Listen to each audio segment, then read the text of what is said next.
قبل ما نبدأ يا صديقي ويا صديقتي حابب إن أشكركم وده لأن أنا وصلت 40,000 مشترك بيكم. ولو أنت بتتفرج جديد ما تنساش تشترك في القناة لأن إحنا عاوزين نوصل ل100,000 أخ وأخت. ويلا بينا نبدأ مسلسلنا ومش هطول عليكم. بتبدأ أحداث مسلسلنا مع لين وبنشوفه هو قاعد مع زمايله وبيتكلموا عن الدراسة، وزميله فضل يقول له إن في بنت جديدة هتنتقل قريب لمدرستهم وكمان هتبقى في الفصل بتاعهم، وفضل يقول له إن الطلاب كلهم بيقولوا عليها إنها جميلة. بس لين ما شغلش باله بالكلام ده طبعا، وقال لزميله ان الحوار كله مش فارق معاه في حاجه. وبننتقل بالاحداث لبيت بنوته بنعرف ان اسمها تونج، وبنعرف ان هي البنوته اللي مسافره علشان تدخل المدرسه بتاعت لين، وبنشوف امها وهي بتتكلم على ميعاد المدرسه اللي قرب خلاص. بس تونج ما كانتش عاوزه تروح المدرسه وكان واضح جدا انها متضايقه من الموضوع، وفضلت تفتكر ذكرياتها وعرفنا انها قضت معظم مرحله طفولتها مع لين. بس برضه الحوار كله ما كانش جاي معاها، وعلشان كده حاولت تطول مع امها علشان ما تسافرش، لكن امها فضلت مصممه. وتاني يوم اتحركت تونج لحد ما وصلت للمطار، وفي نفس الوقت لين كان هو كمان بيخلص اجراءات سفره علشان رايح مدينه تشانج. وتونج وصلت فعلا مع امها وابوها كان مستنيها، ولاحظنا ان العلاقه بين امها وابوها مش احسن حاجه، وعرفنا كمان ان هما منفصلين. وتونج فضلت سهرانه مع ابوها وعلشان كده صحيت تاني يوم متاخر شويه عن ميعادها، ونزلت مستعجله جري من البيت. ولما حاولت توقف تاكسي ظهر شاب رخم ركب التاكسي مكانها، وعلشان كده تونج اتضايقت جدا وفضلت تجري بسرعه، وده علشان ما تتاخرش على ميعادها في المدرسه. وده لحد ما وصلت لمحطة الباص اللي المفروض ان هو هينقلها، وهناك اتفاجئت ان الشاب اللي ركب التاكسي مكانها هو لين. وصدمتها كانت كبيرة لما شافته وفضلت تفتكر كل ذكرياتهم مع بعض وهم اطفال، لكنها كانت محرجة من الموقف كله ومش حابة تشوفه تاني. وعرفنا ان المدرسة اللي تونج رايحاها عبارة عن مدرسة محترفة في انشطة كتير، ده غير ان هم مميزين جدا في تعليم رقص الباليه. وعلشان كده بعد ما تونج رجعت من مشوارها مامتها كانت مهتمة جدا بنظامها الغذائي، وده لان وزن راقصة الباليه اهم حاجة تقريبا في شغلها. وتونج اتفاجئت لما شافت ادواتها لانها شافت صوره ليها مع لين وهم صغيرين. والتاني يوم كانت ماشيه لكنها اتفاجئت بلين اللي كان قاعد ووشه مجروح وطلب منها تساعده. ووقتها صاحبتنا اتجاهلته خالص، لكنه قال لها ان السبب في اصابته دي هي قطه كان بيحاول يساعدها، والقطه كانت معاه فعلا. وساعتها صاحبتنا اتعاطفت معاه وادت له بلاستر علشان يحطه على الجرح بتاعه. وفي المدرسه كل الطلبه كانوا مستغربين جدا من اللبس بتاع تونج، وده لانه كان مختلف كتير جدا عن اللبس بتاعهم. والموضوع كان غريب جدا لدرجه ان الامن بتاع المدرسه اتكلم معاها، لكنها عرفتهم انها لسه ناقله جديده المدينه وما تعرفش السيستم قوي. وبتظهر معانا شخصيه جديده اسمها جيا، وده هو المدرس المسؤول عن الطلبه. وعلشان كده اخد صاحبتنا عنده المكتب وفضل يتكلم معاها عن تفاصيل كتير تخص المدرسه. وبعد ما الحوار بينهم انتهى تونج دخلت الفصل، وساعتها باقي زمايلها استقبلوها كانها نجمه سينما. وقتها تونج حست انها مكسوفه وان زمايلها بيأوفروا، لكنها حاولت تبان عاديه.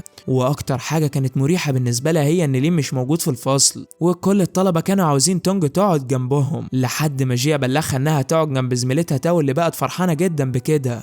وفي الوقت ده اساسا لين كان في المكتبه بتاعه المدرسه، وقرر يكبر دماغه وما يحضرش الحصص بتاعته. فاشل يعني يا جدعان من الاخر. بس زمايله بلغوه بكل حاجه وقالوا له على المواقف اللي حصلت مع تونج كلها. ورغم ان صاحبتنا جديده في المكان لكنها حاولت تندمج بسرعه مع الجو، وشفناها وهي في المسرح بتاع التدريب بتاع الباليه. وعرفنا كمان ساعتها انها مستنيه المدرب. وبعد وقت قليل وصل المدرب اللي عرفنا ان اسمه شو، وبعد ما رحب بيها بدا التدريب على طول. ورغم انها كانت موهوبة بس بعد ما التدريب خلص حست انها مرهقة جدا، وعلشان كده رجعت البيت بسرعة. وبعد ما دخلت البيت شافت المرجحة اللي جدها كان عاملها زمان في الجنينة، وفضلت تتمرجع عليها لحد ما كسرتها. وهنا حست انها تخنت يا جدعان. والتاني يوم لين كان حريص يروح المدرسة، والمفاجأة ان اصلا كان في نفس الفصل بتاع تونج. وفي الوقت اللي لين وصل فيه تونج كانت واقفة في البلكونة بتاعة المدرسة وبتقرأ رواية. وبعد ما خلصت دخلت الفصل علشان تتفاجئ ان لين معاها اصلا. ورغم ان يبان عليها انها متضايقة بس هي في الحقيقة كانت عماله تفتكر كل ذكريات طفولتها مع لين. وتاو لاحظت ان تونج ماسكه مرايه وحطها ناحيه المكان اللي لين قاعد فيه، وعلشان كده استغربت وسالتها لو هي معجبه بيه. وقتها تونج اتضايقت وقالت لها ان ده مستحيل يحصل، انت بتقولي ايه؟ وقالت لها كمان انها بس بتطمن ان شعرها متظبط. وجيا لاحظ ان تونج مستواها اعلى من معظم زمايلها، وعلشان كده فضل يقول لهم ان هم لازم يخلوا تونج قدوتهم ويذاكروا زيها. وبعد ما الحصص خلصت تونج راحت المكتبه، وهناك اتفاجئت لما شافت القط اللي كان مع لين. وفضلت تتفرج على الكتب، لكنها اتفاجئت ان لين موجود في المكتبة، واتفاجئت اكتر لما عرفت ان هو بيشتغل في المكتبة جنب دراسته علشان يقدر يعمل فلوس. ورغم ان هم كانوا صحاب وهم اطفال، بس تونج كانت حريصة ان محدش يلاحظ ده في المدرسة، وبسبب كده كل ما لين كان بيحاول يقرب منها تونج كانت بتتضايق. وفي يوم من الايام اتكلمت معاه بكل صراحة وقالت له مش معنى ان احنا كنا نعرف بعض واحنا صغيرين ان انت هتصاحبني يعني، وطلبت منه كمان ان هو يبعد عنها. وجي اتكلم مع تونج وقال لها ان هو اختارها علشان تدخل مسابقة الرسم، ورغم ان تونج قالت له انها مش موهوبة في الرسم قد كده، لكن جيا فضل مصمم على كلامه. وتونج كانت عارفة انها مش قد كده في الرسم، وعلشان كده حاولت تدور على اي طريقة تخلع بيها من الحوار، او على الاقل حد تاني يرسم لها اللوحة. ولين كان بيحاول يساعدها لكنها دايما كانت رافضة كده. ورغم ان العلاقة بينهم مش قوي، بس هما الاتنين كانوا دايما بيفتكروا ذكرياتهم سوا لما كانوا اطفال، وكل شوية يوعدوا بعض ان هما يتخطبوا لما يكبروا. وقتها كل الطلبة فضلوا يتكلموا مع تونج وقالوا لها ان هما فعلا مستنيين يشوفوا اللوحة بتاعتها لانهم متأكدين انها هتبقى تحفة، لكنها طبعا كانت بتقول لنفسها ان الفصل كله هيشوف خيبتها تاني يوم. وتاو كانت معجبة بزميل ليها اسمه شيو، وعلشان كده في يوم عيد ميلاده قررت تعمل له المشويات اللي بيحبها في المحل اللي كانت شغالة فيه، وراحت ادتها له لكنه احرجها وفضل يتريق عليها. وعلشان كده شيو قررت تبعد عنه. وفي نفس الوقت ده تونج كانت حاسة انها متورطة، لانها رغم ان الرسمة بقت معاها خلاص، لكن جي اكيد هيطلب منها ترسمها على السبورة. وعلشان كده لين قرر ان هو يساعدها وبدأ يعلمها ويفهمها الدنيا هتمشي ازاي. بس تونج حاولت تحسسه انها مش محتاجة مساعدته، لكنها فعلا نفذت تعليماته واللوحة بتاعتها اخدت جايزة افضل لوحة. وكل زمايلها قالوا لها انها فعلا فنانة. ومع الوقت البنات بتوع الفصل بدأوا يحسوا ان العلاقة بين تونج ولين بتتحسن، وعلشان كده الكلام بدأ يكتر. بس في يوم واحدة من زمايل تونج اتكلمت معاها وحذرتها من لين، وفجأة قبل ما تونج تفهم الدنيا ماشية ازاي اتفاجأت بالفصل كله هايص، وعرفت ان هم فرحانين علشان زميلتهم وان اهم بنت في الفصل رجعت مرة تانية. وبنعرف بقى ان وان امينة الفصل، وعلشان كده كل الطلبة كانوا بيحترموها جدا. بس بمجرد ما رجعت بعد الاجازة الطويلة اللي كانت فيها اتكلمت مع لين وقالت له كمان ان هو وحشها جدا. ومش بس كده، دي كمان جابت له هدية. وقتها تونج ورغم ان هو يبان عليها مش فارق معاها اي حاجة، بس حست انها متضايقة جدا وكانت غيرانة قوي على لين كمان، لكنها حاولت تبان عادية علشان ما تلفتش نظر حد من زمايلها. بس قررت انها تحط وان في دماغها. وعلشان كده لما وان اتكلمت في الفصل وقتها تونج قالت لها ان الانتخابات بتاعت امين الفصل لازم تتعاد تاني، وده لانها جت المدرسة من وقت قريب، ومن حقها كمان انها تدخل الانتخابات علشان النتيجة تكون عادلة. والانتخابات اتعملت فعلا، والمفاجأة ان تونج هي اللي كسبت. ودي طبعا حاجة ضايقت وان جدا لانها حست انها اتعلم عليها. واللي كان مضايقها اكتر هو شكها في ان لين ادى صورته لتونج، وعلشان كده الدنيا بينهم في الفصل بقت متكهربة على الاخر. لكن تونج كبرت دماغها من كل الحوارات دي وبدأت تمارس ادوارها كأمينة فصل جديدة. واول حاجة عملتها هي انها اختارت مجموعة من زمايلها وبلغتهم انها هتعمل بيهم عرض باليه، لكنها لما بدأت تدربهم حست ان الدنيا بعيدة قوي وان زمايلها كمان ما عندهمش فكرة عن الموضوع. وعلشان كده فضلت شايلة الهم، ولما شافت ابوها فضلت تشتكي له، لكنه طلب منها تهدى وقال لها ان كل حاجة في الدنيا بتكون محتاجة صبر. وتونج كانت بتحاول تبين للكل ان لين مش فارق معاها وزيه زي اي زميل ليها، لدرجة انها كانت متعمدة ما تختارهوش من ضمن الفريق اللي هيعمل عرض الباليه. بس رغم ان ده اللي ظاهر، لكن تونج كل ما كانت بتقعد مع نفسها كانت بتحس انها بدأت تتعلق بيه تاني. وصاحبتنا كانت حريصة جدا تدرب زمايلها كل يوم، بس برضه تحسنهم كان بطيء جدا. وعلشان كده في يوم واحدة من زمايلها اتكلمت معاها وقالت لها ان حل المشكلة دي كلها عندها، وعرفتها انها المفروض تضم لين للفريق. بس تونج فضلت مصممة على قرارها ورفضت.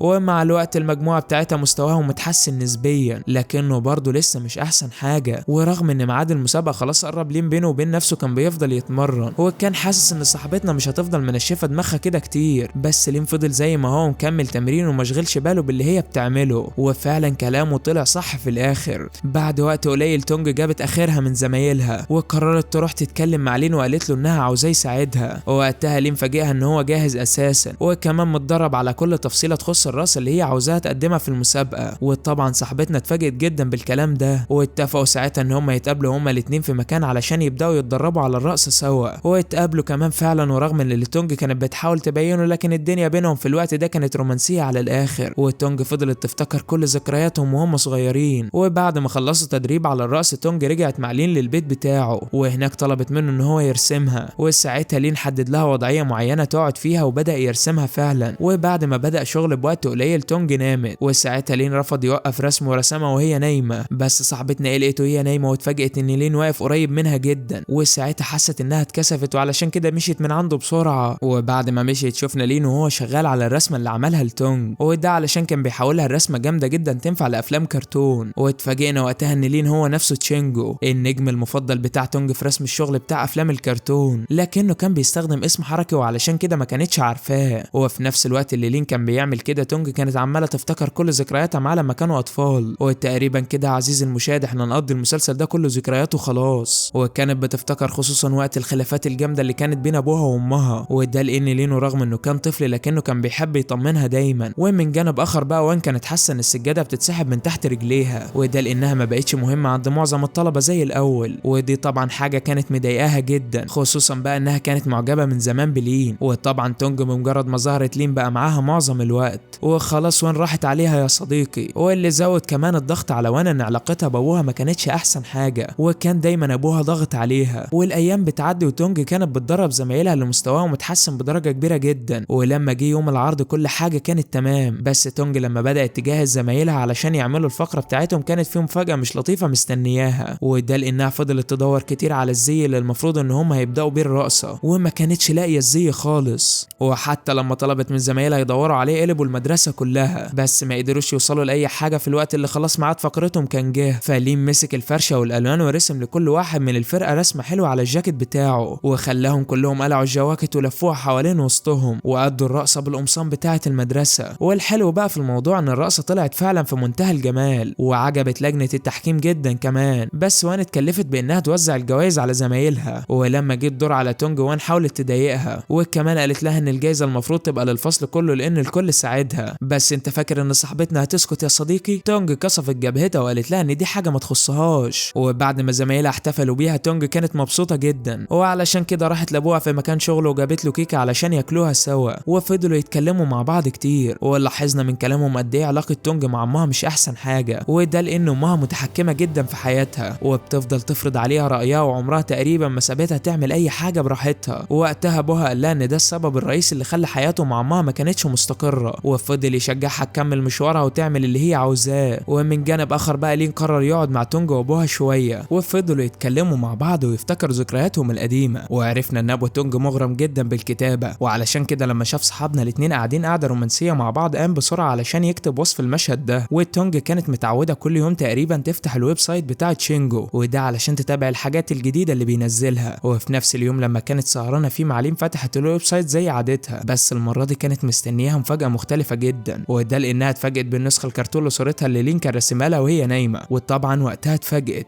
وما كانتش قادره تفسر اللي هي شايفاه من ناحيه، ومن ناحيه تانيه ما كانتش قادره تصدق ان لين ممكن يطلع هو نفسه تشينجو. وطبعا تونج تاني يوم دخلت الفصل وهي معوجه على الكل، ولاحظت ان كل الفصل حرفيا عمالين يبصوا لها كانها نجمه. ووقتها تونج استنتجت ان الفصل كله متابع تشينجو، وفهمت انهم اكيد شافوا صورتها على الويب سايت بتاعه. بس تونج حاولت تبان تقيله قوي قدامهم، وقالت لهم انها ساعات بتدخل تبص على الويب سايت. ولما قالوا لها على الصوره اللي شبهها قالت لهم ان دي ممكن تكون مجرد صدفه. وتونج عرفت بعد كده انها تدخل مسابقه في الكتابه، ورغم انها ما كانتش ليها في الموضوع خالص بس قررت تجتهد زي المسابقه اللي قبلها، وكانت واثقه انها تعمل حاجه كويسه. وعلشان كده بدات تشتغل على الموضوع وحاولت تعمل احسن حاجه عندها. واتقابلت مع صاحبنا اللي لاحظ انها متغيره معاه جدا ومش بتعامله زي الاول. ولما سالها عن السبب فضلت تقلانه شويه، بس في الاخر قالت له انها زعلانه منه علشان هو باع الرسمه اللي رسمها لها للويب سايت بتاع تشينجو. وطبعا صاحبنا وقتها رغم انه كان قادر يبرئ نفسه ويقول لها ان هو نفس الشخص لكنه اختار يسكت، وكمان ما قالهاش اي مبرر. وام تونج كانت دايما بتضايقها بكلامها وبتقلل من كل حاجه هي بتعملها، ودي حاجه كانت بتضايق صاحبتنا جدا. ومن جانب اخر جه بلغ الطلبه ان جزء من مسابقه الكتابه هي ان كل واحد منهم يبعت جواب للتاني. وساعتها تونج حست انها محتاره ومش هتعرف تكتب اي حاجه، وعلشان كده كانت بتدخل على المواقع وبتاخد الكلام كوبي وبتحطه في الرساله بتاعتها بوست. دي لو بتعمل بحث يا جدعان هتسقط فيه. ولما وان شافتها بتعمل كده صورتها علشان تسيح لها في الفصل، بس تونج ظبطت الرساله وكتبت فيها كل اللي هي عاوزاه، وقررت في الاخر تبعتها لتشينج اللي هي كل ده طبعا ما تعرفش انه لين. بس في الناحيه التانيه وان قررت تصطاد في الميه العكره، وعلشان كده راحت اتكلمت مع لين وقالت له انها كتبت له رساله جميله، وكانت التقاليد انها المفروض لما تدي له رساله هو كمان يديها رسالته. لكن لما لين خد الرساله اداها رساله فاضيه، ودي طبعا حاجه ضايقت وان جدا. وتاني يوم تونج قابلت لين وكانت زعلانه منه، ولما لين سالها عن السبب قالت له انها خايفه تشينجو يعرف ان رسالتها متاخده كوبي من على النت. وطبعا الكلام ده ضايق صاحبنا جدا، لكنه فضل ثابت على موقفه وكان متعمد ما يعرفهاش هو مين. ورغم ان لين ما كانش طايق تونج لكنه تاني يوم لما شافها في المدرسه لقاها متضايقه، وعلشان كده فضل يسالها عن اللي مزعلها. وقتها صاحبتنا قالت له انها قافشه شويه مع امها وهتاخد وقتها والموضوع هيخلص. وتونج اكتشفت ان مش هي الوحيده اللي بتكراش على تشينجو، وعرفت ان في بنات غيرها كتير معجبين بيه جدا، ودي طبعا حاجه ضايقتها لانها كانت شايفه ان المفروض هي بس اللي تعجب بيه. وكانت طول الوقت بتصبر نفسها بان تشينجو ما عبرش حد غيرها، وهي الوحيده اللي نزل لها صوره على الويب سايت بتاعه. ولين كان بيحاول يقنع نفسه ان تونج مش سارقه الرساله، وعلشان كده فضل يقراها كتير لكنه برضه وصل لنفس النتيجه، بس لانه بيحبها رد عليها من الاكونت بتاع تشينجو وقال لها ان هو قرأ رسالتها ومبسوط بيها جدا. ودي حاجه خلت صاحبتنا طايره من الفرحه. وتونج بدات مع الوقت تندمج مع زمايلها وتشترك في كل انشطه المدرسه، ورغم ان الموضوع كان دمه تقيل في البدايه لكنها بقت مبسوطه. ولين ورغم ان هو بيحبها جدا لكنه كان محتار طول الوقت، وبيسأل نفسه يا ترى لو تونج عرفت الحقيقه هتحبه بشخصيته الحقيقيه ولا هتفضل بس متعلقه بتشينجو. بس الرد جاله بسرعه، وده لان تونج في يوم جات لها رساله من صاحب قديم ليها اسمه وي، عرفها ان هو هيوصل قريب لنفس المدينه اللي هي موجوده فيها. وساعتها تونج كانت مصممه انها لازم تشوفه، وفضلت متوتره جدا وما كانتش عارفه هتخلع من المدرسه ازاي علشان تقابله، لحد ما جات لها فكره وظبطت مع زميلتها تاو كل حاجه. وفي وقت الحصه تاو بدات تنفذ الخطه فعلا، وفضلت تمثل انها تعبانه وحاسه بمغص جامد جدا. وساعتها تونج طلبت من جيا انها تخرج من الفصل علشان تطمن على زميلتها، وبمجرد ما حس ان الدنيا امان تونج غيرت هدومها بسرعه ولبست فستان واتحركت علشان تقابل وي. ووصلت المطار فعلا وكانت متوتره جدا لان بقالها وقت كتير ما شافتوش، وبمجرد ما شافته فقدت وعيها. وصاحبنا وي نقلها للمستشفى علشان يطمن عليها، وهناك فضلت تهلوس وكانت عماله تحلم انها اعترفت بحبها لوي، وهو كمان قال لها ان هو بيحبها. ولين كان مستغرب جدا ان تونج مش ظاهره في المدرسه طول الوقت ده، ولما حس انها اتاخرت جدا على المدرسه عمل اتصالات وعرف انها موجوده في المستشفى، وساعتها كان قلقان عليها جدا واتحرك بسرعه علشان يروح لها. وفي نفس الوقت ده تونج كانت فاقت اصلا، ووي طمنها وقال لها ان هي كويسه، وكل الحكايه انها كانت لازم تفطر قبل ما تروح مشوار المطار وسابها ومشى. وصاحبنا لين وصل المستشفى وعرف ان تونج عملت كل ده علشان تقابل وي، وده طبعا حاجه خلته غيران جدا لكنه حاول على قد ما يقدر ما يبينش كده، وعلشان كده طلع غيظه في حاجه تانية وفضل يزعلها علشان مهمله في نفسها وما فطرتش قبل ما تروح مشوارها. بس رغم ان لين كان خايف عليها لكنها كانت رافضه طريقته في الكلام، وفضلت تقول له انه مش من حقه يكلمها بالطريقه دي. وبعد شويه وي وصل المدرسه، ودي طبعا حاجه ضايقت لين جدا، خصوصا لان من وقت ما ظهر في حياه تونج وهو اللي بقى على الساحه، وتونج في المدرسه ما بقتش بتتكلم مع حد غيره. وفي يوم الدنيا عليت بين لين ووي، وعلشان كده قرروا يلعبوا ماتش باسكت 1-1 في المدرسه. ورغم ان وي كان اطول من لين ورغم ان هو كان مهاري جدا في الباسكت، بس لين كان دماغه شغاله اكتر منه وقدر كمان يكسب الجيم. بس اللي صاحبنا لاحظه كان مضايقه جدا هو ان وقت الماتش تونج كانت بتشجع وي بحرقه جامده، ووان كمان قررت انها تصطاد في الميه العكره كالعاده بتاعتها يعني. وعلشان كده راحت اتكلمت مع لين وقالت له ان هو فعلا يستحق الفوز وانه افضل واحد في المدرسه كلها بيلعب باسكت. وطبعا الحركه دي ضايقت تونج جدا وعلشان كده شدت مع وان، لكن وي اتكلم مع زمايله كلهم وقال لهم ان لين كان يستاهل المكسب فعلا وانهم كلهم زمايل في النهايه. وتونج اتقابلت بعد المدرسه مع وي وفضلوا يتكلموا عن اللي حصل في الماتش، بس وي قال لها انها مكبره الموضوع والرياضه مكسب وخساره. وتونج كانت قاعده مع وي في مطعم وطلبت اكل كتير، وساعتها وي قال لها انه مش هياكل معاها من الاكل ده، والمفروض انها كواحده بتحب الباليه تاخد بالها من اكلها علشان وزنها ما يزيدش. ونرجع بقى تاني لصاحبنا، ورغم انه كان متضايق جدا من علاقه تونج مع وي لكنه قرر يفضل مكمل قصه حبه معاها بس من خلال شخصيته اللي تونج بتحبها، وعلشان كده كان دايما بيبعت لها الصوره الكرتونيه اللي هي بتحبها. وفي يوم تونج لبست فستان خروج وكانت خارجه من البيت، بس لما امها شافتها فضلت تزعق لها، فتونج كدبت عليها وقالت لها انها رايحه تقابل ابوها. ووصلت للمكان اللي المفروض كانت هتقابل وي فيه، لكنه اتصل بيها وقال لها انه طلع له مشوار ضروري ومش هيعرف يقابلها في الوقت ده. بس تونج صممت تفضل مدلوقه للاخر وطلبت منه يعرفها المكان اللي هو فيه، وراحت قابلته هناك. وكانت متضايقه لانها عرفت ان هو مسافر، فصاحبتنا سالته انا كنت احلى زمان ولا دلوقتي؟ وقتها وي قرر يديها واحده طحن خواطر وقال لها ان الفرق مش كبير وانها محتاجه تشتغل على نفسها اكتر. ورغم ان لين كان متضايق من كل اللي تونج بتعمله لكنه قرر يروح يقابلها. ولما فضل يفكر شويه ممكن يلاقيها فين افتكر ذكرياتهم وتوقع ان هو يلاقيها عند البحر، وفعلا توقعه كان مظبوط ولقاها واقفه عند الشاطئ وفضل يتكلم معاها شويه. وبعد وقت قليل تونج قالت له انها حاسه بغبائها وانها ما كانش المفروض تتعامل كده مع وي. وقتها لين قال لها انها المفروض تحاول على قد ما تقدر ما تمثلش انها شخص تاني والمفروض تتعامل على طبيعتها خالص. والزمايل تونج ولين عرفوا ان هم قاعدين مع بعض عند الشاطئ، وعلشان كده راحوا لهم وفضلوا يرخموا عليهم هناك. وشياو صورتهم ونزلت الصور على الجروب بتاع الفصل، وساعتها وان شافت الصور واتضايقت جدا وعلشان كده قررت انها تنتقم من صاحبتنا وتخلص منها القديم والجديد. وتونج بقت خلاص متعوده كل يوم تتكلم مع لين بس طبعا على الاكونت بتاع تشينجو، ومع الوقت الكلام بينهم بدأ يبقى كتير جدا، لدرجة ان تونج نفسها بقت مستغربة اللي بيحصل. وده لان تشينجو في البداية كان تقيل وممكن يقعد بالايام ما يردش على رسايلها، لكنه في الفترة الاخيرة بقى بيرد عليها على طول وبيكلمها كتير كمان، وكمان بدأ يسألها عن تفاصيل حياتها وعلاقتها باصحابها. وفي يوم مدير المدرسة استدعى جيا وبلغه ان في لجنة من بره المدرسة موجودة، وده علشان تطمن على مستوى الفصل بتاعه. وقتها جيا طلب من المدير يجمد قلبه وقال له ان الفصل مستواه عالي جدا والدنيا زي الفل، وقال له كمان ما تقلقش ان الطلاب بتاعي يشرفوني في اي حتة. واللجنة دخلت مع مدير المدرسة وكل حاجة كانت ماشية تمام، بس فجأة وان قررت تنفذ خطتها. وعلشان كده لما مدير المدرسة سأل جيا لو عنده حد بيعرف يرسم كويس، وان قامت وبلغت المدير ان تونج افضل حد بيرسم في الفصل، لدرجة انها اخدت جايزة من المدرسة كمان. وساعتها جيا طلب من تونج تطلع ترسم لوحتها على السبورة تاني، وطبعا وان عملت كده اساسا لانها متأكدة ان لين هو اللي ساعد تونج في رسم اللوحة. وعلشان كده لما تونج بدأت ترسم اللوحة طلعت بشعة، ودي حاجة حطت إدارة المدرسة كلها في موقف محرج قدام اللجنة. وبعد ما اللجنة مشيت من المدرسة المدير استدعى جيا وتونج لمكتبه واداهم كلمتين. وبعد ما المدير مشى جيا لقى تونج عمالة تعيط وعرفته انها ما كانتش رسمة اللوحة لوحدها اصلا. فتاني يوم جيا دخل الفصل وهو متضايق جدا، وبلغ الطلبة ان هو خلاص قرر ما يكملش معاهم تاني، ولازم هم اللي يقوموا بمهمتهم ويشرحوا لبعض لان الامتحانات في ميعادها. وبعد ما خرج كل الفصل تقريبا فضلوا يلوموا تونج وقالوا لها انها هي السبب في كل اللي حصل. وقتها تونج قررت تكون شجاعة وقامت وقفت قدام كل زمايلها وقالت لهم انها فعلا غلطت غلط كبير، لكنها ما كانتش تقصد ان الدنيا توصل لحد هنا. وفضلت تقول لهم انها انسانة وكل البشر بيغلطوا، ووعدتهم كمان ان الغلطة دي ما تتكررش تاني. وفعلا في جزء من زمايلها تعاطفوا معاها شوية، بس جزء تاني كانوا شايفين ان الكلام ده مش هيغير اي حاجة من اللي حصل. والتونج دخلت بعد كده في نوبة اكتئاب وما كانتش بتاكل خالص. وساعتها لين وشوية من اصحابها حاولوا يخرجوها من الحالة اللي هي فيها، بس الموضوع برضو كان صعب عليهم. وعلشان كده لين قرر يتكلم معاها وهم قاعدين لوحدهم، وفضل يقول لها انها مهما عملت هتفضل برضو غالية عنده، وان هو واثق ان كل ده كان غصب عنها وهي عملت كل ده بالغصب. فتونج بقت مش بتفوت يوم من غير ما تتكلم مع لين على الاكونت بتاع تشينجو. ورغم ان صاحبتنا كانت مستغربة ان تشينجو بقى فجأة كده بيرد عليها بسرعة جدا، لكنها قررت ما تفكرش كتير وكانت بتفضل تكلمه. وفي يوم لين سألها عن اصحابها، وساعتها تونج ما اتكلمتش غير عن وي. ورغم ان لين اتضايق بس قرر يسيبها تفضفض وتطلع كل اللي جواها. وفي يوم وهم بيتكلموا قال لها انها تعتبر من احسن المعجبين اللي عنده، وعلشان كده عرفها ميعاد العرض بتاعه اللي هيعرض فيه اخر شخصيات الانيميشن اللي رسمها. وفي يوم المعرض تونج اتقابلت مع وي اللي كان رجع من السفر، وراحوا مع بعض المعرض كمان. وهناك لين كان موجود بس دخل المكان وهو لابس كمامة، وبعدها دخل الحمام ولبس لبس شخصية كرتونية علشان يشوف تونج بتعمل ايه، وده يعني من غير ما تعرف اساسا انه موجود في المكان. فتونج وهي ماشية من المعرض كانت هتقع وتتعور، بس لين لحقها وهو اللي اتعور في ايده، وعلشان كده البدلة اللي كان لابسها اتقطعت، ووقتها كان مضطر ان هو يغيرها. وفعلا راح لبس ماسك على شكل وش الديك وشكله كان مضحك جدا. وكل المعجبين اللي كانوا موجودين اتضايقوا لما شافوه لانه كانوا عاوزين يشوفوا وشه، بس لين قال لهم ان هو مش متعود يتقابل مع الناس وطلب منهم يحترموا رغبته. وبدأ يتكلم معاهم، وبعد وقت قليل طلب من اي حد عاوز يمضيله على كتاب او صورة يتفضل. ولما الدور جه على تونج كانت فرحانة جدا وادت له اول كتاب وطلبت منه يكتب عنها انها عشيقة تشينجو. وبعدها ادت له كتاب تاني وطلبت منه يكتب لها اهداء لاقرب صاحب ليها. ولما قالت له ان اسمه لين فرح جدا. وبعد ما خلص جت اخر فقرة في المعرض وكانت عبارة عن سحب رقم عشوائي لواحد من الجمهور. وطبعا يا صديقي انت كده شكيت الرقم طلع لمين؟ لا، شكك المرة دي غلط يا صديقي، الرقم كان من حظ وي اللي كان فرحان جدا. ومع ان تونج فضلت تتحايل عليه يديها الرقم وهي اللي تطلع لكنه رفض. وبعد ما طلع المساعدين بتوع لين طلبوا منه يتمنى امنية، ووقتها قال ان هو عاوز يشوف تشينجو من غير ماسك. وطبعا لين وقتها قلق جدا وعلشان كده قرر يخلي وي بس هو اللي يشوفه. وفعلا اتحطت ستارة قدامهم ولين قلع الماسك. ووي صدمته كانت كبيرة جدا لما عرف ان لين هو نفسه تشينجو. ولما رجع كان متغير، بس لما تونج سألته عن شكل تشينجو قال لها ان شكله جميل وما جابلهاش اي سيرة عن انه لين اصلا. وتونج رغم ان الدنيا ما بقتش افضل حاجة معاها في المدرسة لكنها كانت دايما محافظة على التدريب بتاع رقص الباليه. ومع الوقت بدأت تحس قد ايه لين جدع معاها، وعلشان كده قررت في يوم تروح تزوره وعملت له مفاجأة. بس المشكلة ان لين كان ناسي يقفل البوابة الخارجية بتاعت بيته، وعلشان كده تونج قدرت تدخل من غير ما هو يحس اصلا، وما خبطتش على الباب ودخلت على طول. وتحس انها داخله وكاله من غير بواب. وساعتها شافت لين وهو قاعد وحواليه كل الرسومات بتاعته، وطبعا الموضوع ما كانش محتاج اي تفسير. وعلشان كده بمجرد ما شافت الصور اتاكدت خلاص ان لين هو تشينجو. والموضوع بالنسبه لها كان صدمه كبيره جدا. ولما سالت لين اكد لها ان هو فعلا تشينجو. وساعتها صاحبتنا طلعت تجري وتصرخ زي المجانين. ورغم انها كانت فرحانه قوي علشان اخيرا عرفت شخصيه تشينجو الحقيقيه، لكنها برضو زعلت من لين علشان فضل مخبي عليها طول الوقت.